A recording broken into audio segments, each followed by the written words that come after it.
Ayan guys, dumating na yung kreno, naglifting ng steel casing para ibaon namin sa panibago naming hukay. Ayan, so ngayon na hukay na drilling yan at nalagyan ng na-ogir na nila yan, no? So ito na yung crane natin, oh, kararating lang. Ayan.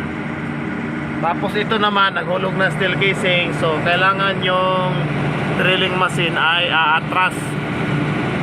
So ngayon, paghulog na steel casing, kailangan din na may tagline. Ayan, may tagline. Rigger yan.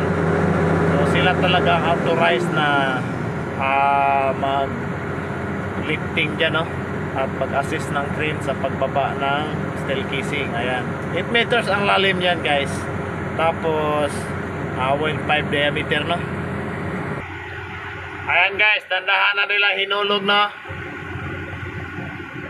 Ayan, pag kayo ay mahilig sa bird file, pwede kayo mag-subscribe dito, no? Para makita nyo paano namin ginagawa yung trabaho namin dito sa PNR.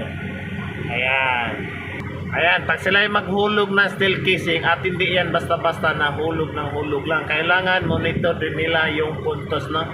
Ayan, so ngayon, bagsak na yan nila, no? Ayan, so hanggang dyan lang mga guys, no? Hidiin na ng drilling machine yan para sa tamang sukat. Yun lang.